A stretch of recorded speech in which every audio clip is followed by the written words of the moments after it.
स्वागत है दोस्तों। आज के मुख्य समाचार में आज देश और दुनिया से कई अहम और बड़ी खबर आ रही है। बात करेंगे हर खबर पर विस्तार से। महाराष्ट्र में ईवीएम पर बढ़ी रार, महाविकास अघाड़ी के विधायकों का शपथ लेने से इनकार। एक और बड़ी अपडेट, देश के मुसलमानों से बात कीजिए, पीएम मोदी से शाही इमाम की भावुक अपील ने जीता लोगों का दिल। इसी के साथ अगली बड़ी खबर में आपको बताएंगे, अवधेश प्रसाद को पीछे भेजा इंडिया गठबंधन में फूट डालने का आरोप, संसद में बैठने को लेकर बवाल नहीं थम रहा है। एक और बड़ी अपडेट, संविधान का उल्लंघन, मंदिरों को मेलों के सरकारी मेला घोषित करना, सुब्रमण्यम स्वामी ने हाई कोर्ट में यूपी सरकार को दी चुनौती। तो चलिए देख लेते आज की पहली बड़ी खबर। महाराष्ट्र में ईवीएम पर बढ़ी रार, महाविकास अघाड़ी के विधायकों का शपथ लेने से इनकार। दरअसल दोस्तों, महाराष्ट्र में विधानसभा चुनाव के 3 दिवसीय विशेष सत्र की 7 दिसंबर से शुरुआत हो गई। विशेष सत्र का आयोजन नए विधायकों के शपथ ग्रहण और स्पीकर के चुनाव के लिए किया गया था, लेकिन विपक्षी महाविकास अघाड़ी के विधायकों ने शपथ लेने का फैसला नहीं लिया। बता दें कि ये जानकारी शिवसेना यूबीटी के विधायक आदित्य ठाकरे ने दी है। आदित्य ठाकरे ने शनिवार को मीडिया से बातचीत में कहा कि आज हमने फैसला किया है कि हमारे जीते हुए विधायक शपथ नहीं लेंगे। अगर ये जनता का जनादेश होता तो लोग खुश होते और जश्न मनाते, लेकिन इस जीत का कहीं भी लोगों में जश्न नहीं है। ईवीएम पर संदेह है। मीडिया से मुखातिब होते हुए एनसीपी एसपी नेता जितेंद्र वहाद और कांग्रेस नेता नाना पटेल भी मौजूद थे। आपकी जानकारी के लिए बता दें कि महाराष्ट्र में 23 नवंबर को नतीजा आने के बाद से ही विपक्षी महाविकास अघाड़ी ईवीएम में गड़बड़ी का आरोप लगा रही है।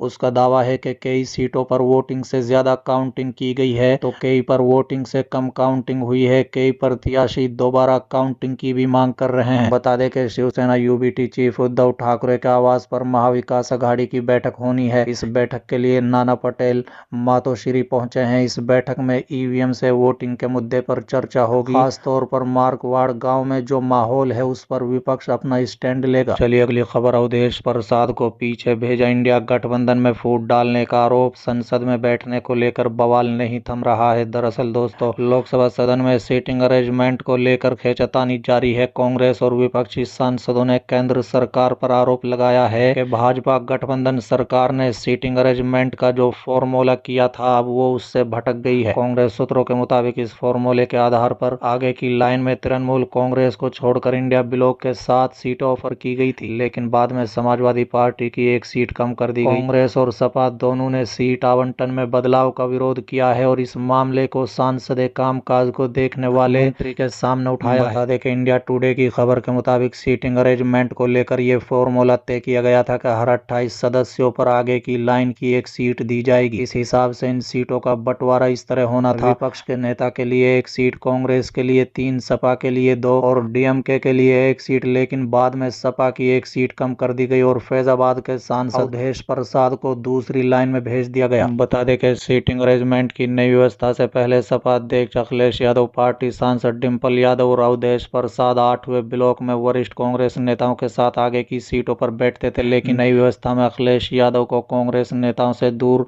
6वें ब्लॉक की पहली पंक्ति में जगह दी गई है। बता दें कि अखिलेश यादव ने कहा है कि मैं कांग्रेस पार्टी से नाराज नहीं, हालांकि संसद में सीटों की व्यवस्था करने वाले लोगों के विचार करना चाहिए।